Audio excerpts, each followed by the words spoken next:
Lego Sonic has gone super. In a last-ditch effort to not be scrambled, Eggman has called on his many mechanical hedgehog crushers. Over the next 7 days, I'll be creating an army to attempt to outpower Super Sonic. Let's get started. I spent day 1 planning out how large the base was going to be. Of course, I'm opting for a Green Hill Zone theme. That's the most iconic location after all. Jumping ahead many hours later, all the way to the end of day 2, I completed the base. To end off the day, I placed color-coded 2x2 round plates throughout Green Hill Zone to figure out where all the builds would go, and then I went to sleep.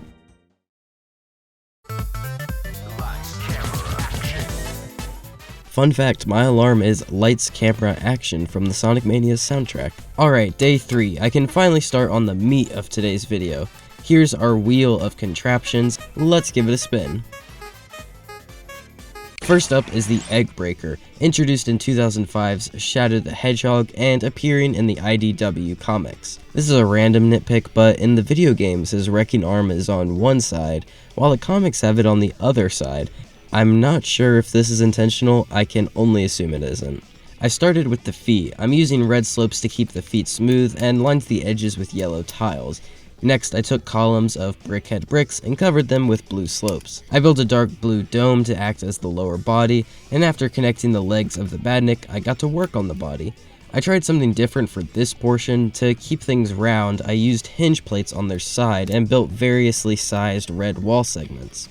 This was tough to put together, but the technique itself isn't all that complicated, and it got the job done rather well. If you guys want to try it, I'd recommend experimenting with different size segments until you get the shape that you want. There was a lot of trial and error for this section. I left room to connect the arms on each side and added some details on the front of his chest. The head was tricky to construct. I'm using 1x2 teeth plates for the mouth and 2x2 circular plates for the eyes. I took some blue slopes to create shoulder pads. Finally, we can connect the arms to the Egg Breaker. One of the more unique aspects of this metal beast is his wrecking ball attachment on one of his arms. Here's what I cooked up to represent that. I'm pretty happy with how it turned out. He feels more toy-like, in part due to his color palette, but I also think his design is just really silly on principle. That's not a knock on him, it's just an observation. Let's add him to the battlefield and spin again.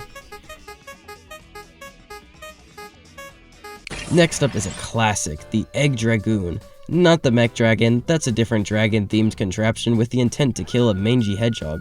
No, this is the Egg Dragoon with 2 O's. This is the 3rd time I've built this beast and the 3rd time I've included that line. I'm going to continue to do so. But they say 3rd time's the charm. Since this build has been featured several times before, I won't take up too much of the video's time constructing it.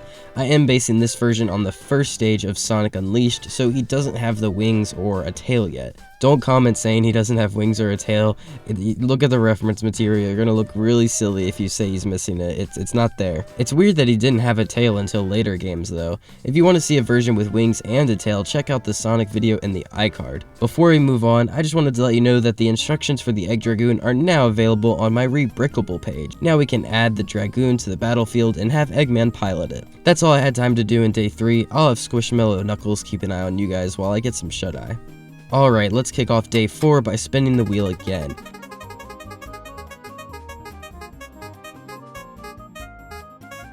The Egg Beater is special. Its only appearance was during the comics line, and more importantly, it's the only Eggman contraption to defeat Sonic. The design is so sick, so I thought it'd be a fun challenge. Starting with the feet, I'm using these T-bar elements to add some white cheese slopes. To clean up the side of the feet, I'm using 2x3 plates with the rounded end and white studs to cover up the exposed stud. The body relies on brickhead bricks to accomplish a round, egg-like body, and on the back I'll add missile launchers and place 2x2 dishes so we can connect the arms. The arms use this neat armor element from the Knuckles mech. Despite my feelings on the set, I cannot deny how useful this piece has been. I'll give one arm a shield and the other will have a handheld wrecking ball version of the first Sonic the Hedgehog boss. I'm using a chain and 2 4x4 round bricks, and those are covered with 1x1 tiles and held together with a single black Technic pin. A very unconventional technique. Finally, I place the head. Interestingly, to get the height measurement correct, I'm using an axle beam and 2x2 round bricks to hold it in place, but the bricks don't fully connect. I wanted to make sure to note that because I made instructions for this guy, just so you know that's what we're doing here. Now he's complete, so let's add the Egg Beater to the muck and spin the wheel again. LEGO has already made a Death Egg robot, so I'll just be tweaking their design to make it a tad more accurate. I extended the body by building a 2-stud tall circular build, and I'm using an axle beam to connect it all together. The arms and the legs are very similar to LEGO's design, but I've adjusted the feet to make them bulkier in order to hold up the extra weight. And then I've changed the way the feet connects to the body, adding a circular Technic piece to better align with the reference material. Also, the cockpit has been replaced with an egg-themed head build. I used the eye elements provided in the set, but instead of a glass dome, I used 4 sloped tan bricks and curved 1x1 cheese slopes as teeth. Now he's done. I do like how the Death Egg robot turned out, but from certain angles he feels a little too tall. He's still imposing, so that's a flaw I'm willing to forgive. Let's add him to the battlefield. That wraps up everything LEGO related I did in day 4. I did take a break to play Minecraft because at this point I was thinking, eating, and breathing LEGO Sonic. That takes a lot out of a man. Silly block game is the only remedy. Also, that's why this video took so long to come out. I'm so sorry, I got addicted to Minecraft again. Alright, day 5, let's give the wheel another spin and let a computer-generated algorithm dictate my life. I mean that in reference to the spinning wheel and the YouTube algorithm. Do you think the beauty of content creation has been muddied by YouTube's insistent push for restricting your creative expression in exchange for doing something that works repeatedly? Maybe that's emblematic of today's culture and the way we perceive— Yes! Okay, Sonic Mania is my all-time favorite Sonic game. It has a killer soundtrack, fun levels, and a cute opening cutscene. It also introduces these guys, the hard-boiled Heavies, a group of egg robos that were transformed by the power of the Phantom Ruby. One of the only objects that rivals the power of the Chaos Emeralds, actually. Alright, starting with the legs, I followed the same template for every single one, but I swapped out the colors. The gunner has blue, the king has yellow and red, the magician has yellow and bright orange, and the rider has lavender. Oh, and the shinobi has green. The bodies are built using brackets and modified 1x2 bricks. Each heavy has something that makes them unique. As examples, the king has a cape and the gunner has a jetpack. For the arms, I'm taking white slopes and corner tiles to recreate their fists. I wish LEGO mass-produced the element that they used for the Egg Robo. It would work wonders with these guys. Jumping ahead, here are the finished hard-boiled Heavies. The rider gets a Motobug— wow, that's hard to say. The rider gets a Motobug Badnik and a chain mace. The magician gets a cute little top hat. The gunner gets— well, he gets a gun. That one's obvious. The king gets a scepter, and that makes him look better than everyone. And finally, the shinobi gets— I don't know. Honestly, his design is the lamest of the 5. Regardless, we can add them in various locations around Green Hill Zone and spin the wheel again. Alright, the Egg Drillster. This boss is constantly making appearances in the game, and I already designed one for a previous video. Also, LEGO did one, but it's not game accurate at all, even if it is very cool. First, I'll grab some heavy-duty wheels and connect them to the car's body. Next, of course, the drill. To fill out the space between the wheels, I'll use brackets and add grilled tiles and modified yellow plates. Next, some headlights and a steering wheel.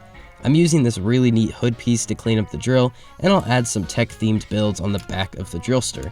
I've built a custom Orbot and have taken LEGO's Cubot to help Eggman pilot the mech, so let's toss Cubot onto the Drillster and add it to the battlefield. That brings day 5 to a close, and we can move on to day 6. This is a coin toss at this point. Will I get the easy option or the hard one? The hard one.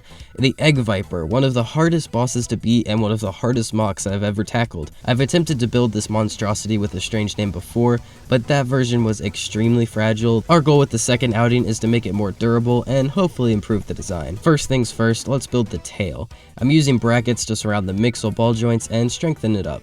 I learned this from LEGO's Death Egg robot. It makes taking it apart a pain, but it helps keep everything together. I alternated between large segments and this teeny tiny segment before completing the tail with a light gray spike. I know this is a viper, which is a type of snake, but look at this thing in game. Eggman, geez, did you graduate from elementary school? I know you're a doctor, I'd expect better from you. Wait, what is Eggman even a doctor in? Evil. Huh. Guys, do you think Dr. Eggman and Dr. Doofenshmirtz would get along? I bet they would. Anyway, tangents aside, I completely redesigned the segment that opened up to reveal a hedgehog fryer, so now they're way sturdier and don't fall off the Viper. I also filled in the body with bricks and Technic axle bricks so I can connect every segment via a Technic axle. This accomplishes wonders. The first version was constantly falling into pieces, but this design makes it way simpler to transport places. I added the spiked circular bits, and these stayed pretty much the same across both versions, and I clipped on the thrusters. The thrusters went through a massive redesign. I used Brickhead's bricks rather than modified 1x1 bricks. Today's LEGO tip is to build in every angle. You can take these guys with extra studs and place them on a plate like so. After surrounding the area with even more bricks and plates, you can build in every angle. And that's how I built the thrusters. I'm not sponsored by big brickheads, I don't even like the theme that much, but this piece is great. Lastly, I added the cockpit, which looks a lot better this time around. We can have Orbot pilot it. After building some translucent beams for it to rest on, we're done with the Egg Viper. Now to finish up the build. This is just a formality at this point since there's only one option left, but let's give the wheel the last spin of the video. The Egg Pawns have a very appropriate name. They're used as the most common enemy type in Sonic games, acting as cannon fodder for Eggman's army. Their strength is in numbers, so let's build several versions of them. First, I'll build the standard Egg Pawn. I'm using a 1x2 jumper plate and a headlight brick for the feet. For the body, I'll take a modified 1x1 brick and use 1x1 L bars with the rounded plates to connect to the feet. The body is constructed using a 4x4 round plate and using cheese slips to give it more of a dome-like shape. Let's give him arms, a mouth, and eyes. Now that he's done, I can make him some friends. In 2017's Sonic Forces, there's this variant of the Egg Pawn. It's mostly just a color swap, but they also gave him dual arm cannons. I'm using the base of the Lego lever element, and I think it gets the job done rather nicely. Honestly, I think I like the tan color palette more than the red. It has way more consistency. Next up is the Night Pawn. Again, it's mostly a color swap, but I gave him a feathered hat and a lance. Okay, the Egg Hammer is my favorite of the bunch. I gave him shoulder pads built from 2x2 round tiles and 1x1 dark red flower studs. His legs use brackets to get a much bulkier and armored feeling. And finally, his hammer.